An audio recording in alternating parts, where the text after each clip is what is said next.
So in this video, we're going to come back and finish parts B and C of the example that we started in the previous video.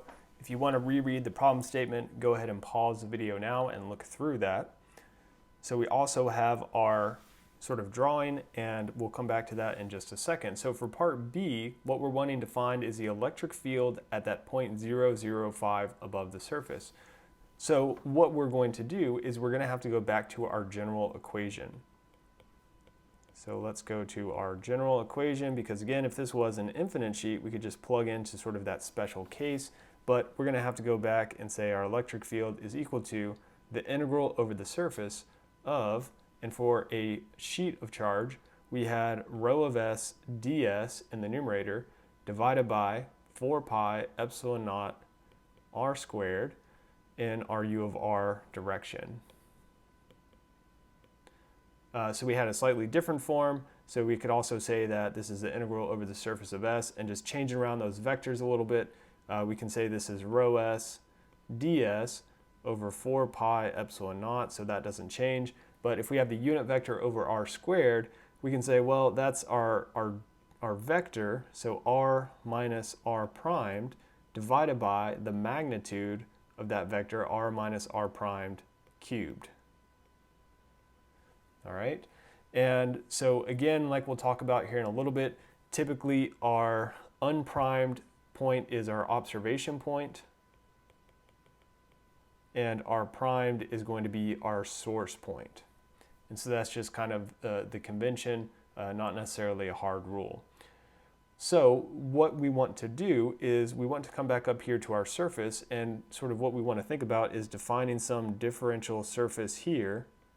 So some ds, and then from that ds, we're going to draw a unit, well, not a unit vector, we're going to draw a vector, a position vector, r, that's going to look something like this. So this would be our r from the equation that we just wrote. Ultimately, we will need a unit vector in the equation, unless we're using the second one, but we have this vector r. So the first thing that we're going to do in defining this is, of course, we have this point well defined at 0.005, but we want to be able to define some arbitrary point on our surface ds. And so of course we can see it has 0 z component, but our x and y component are just going to be x and y, and we'll take care of the range of that when we look at the limits of our integration. So let's go ahead and define some things for our system. So as we've said before, our ds is going to be dx dy for this system. Our position vector r is going to be 0, 0, 5. So again, that's just the general position vector from the origin to our point P. And then our r primed, which is our source position vector, is going to be equal to x, y, and 0. And again, we're going to take care of any limits on x and y with the limits of our integration. All right, so we're interested in the distance vector from our source point, r primed, to our observation point, r. So we can go ahead and find that vector, which is r minus r primed. So just doing our vector algebra, we get negative x, negative y, and 5. Of course, that means that the magnitude of this vector is equal to the square root of x squared plus y squared plus 25. That's starting to look a little familiar. So maybe you're starting to see how this is kind of going to work out nicely based on that sort of ugly rho s that we were given. So the next thing to do is to basically take all of this information and substitute it into our general expression. In this case, we're going to use this expression here. So what we can do is we're going to start by saying our e is equal to, and then we can set our limits for our x and y. So e is equal to the integral from y equals 0 to 1, the integral from x equals 0 to 1, and now we're going to have some big mess over here. So first of all, we need our rho of s times ds. So our rho of s, you can go back to the problem statement, was the xy times x squared plus y squared plus 25 to the power of 3/2. All right, well, that's kind of messy. And then we also need to throw in a 10 to the minus 9 factor, because that rho s was in terms of nanocoulombs per square meter. We also have then this vector, so this r minus r prime vector, so let's go ahead and put that in there as well. So that vector is negative x, negative y, and 5.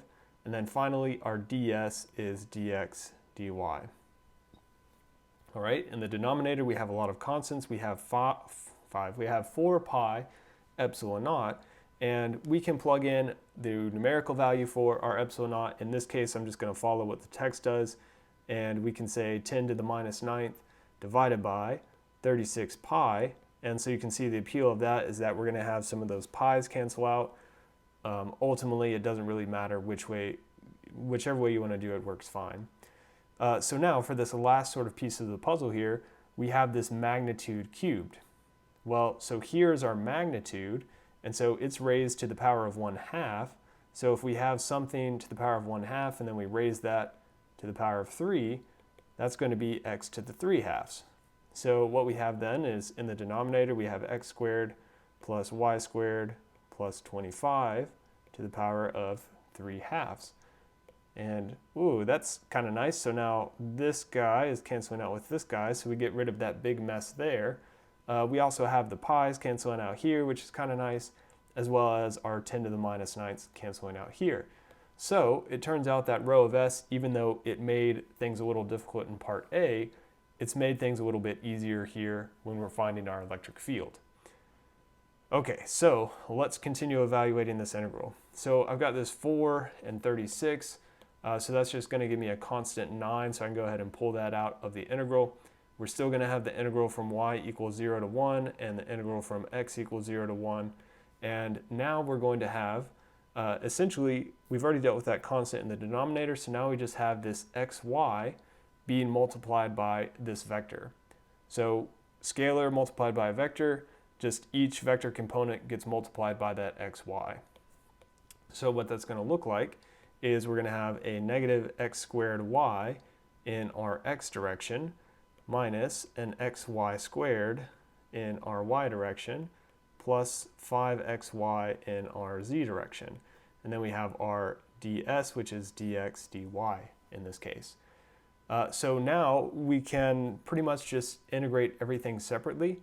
We don't have anything sort of mixed up together. So just writing out what that is. So we have 9.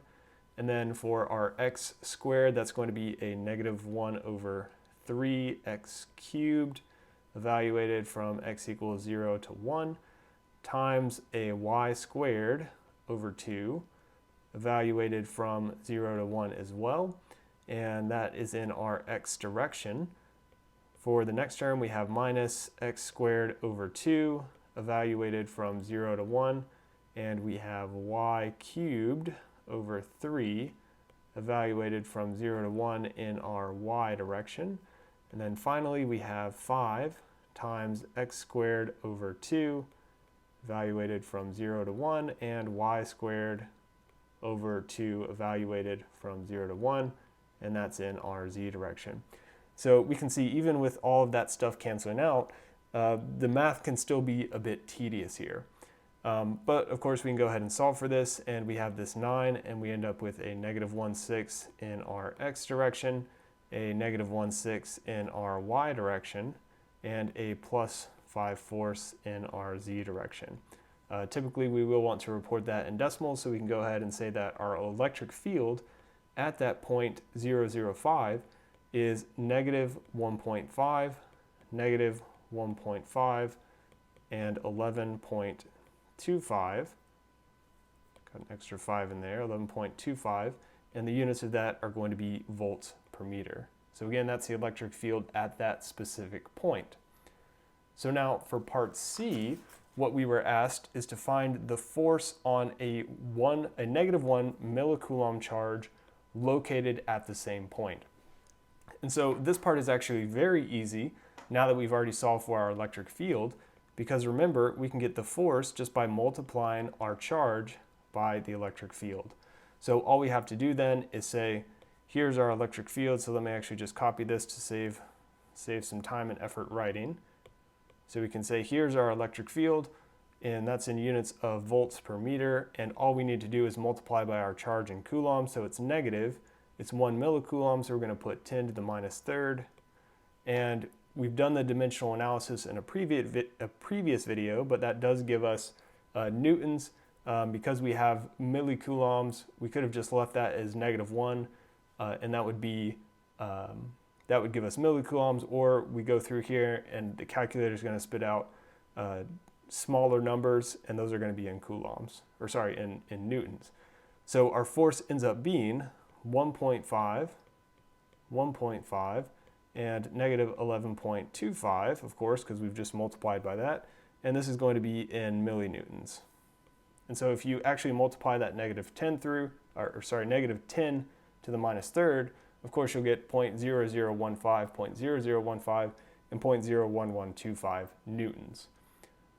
So that's the end of this example. I do want to mention a couple other examples in the textbook that are worth looking at. So example 4.4 on pages 125 to 127 is a good practice example where we're using the general equation for a line charge.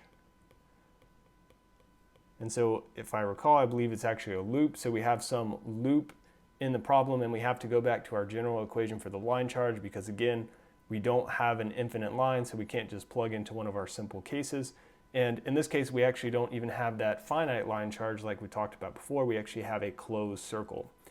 One other example that would be very good to look at, and you'll definitely see this in the homework, is example 4.6. And so this is on pages 129 to 130. And so the reason that this example I would recommend you look at is because this deals with superposition. And so the idea of the superposition is basically if we have multiple charge configurations or charge distributions, we basically just find the contribution from one, find the contribution from the other. We do that for all of our contributions, and then we just add them together to get the total force or the total E field, whatever the quantity is that we might be looking for.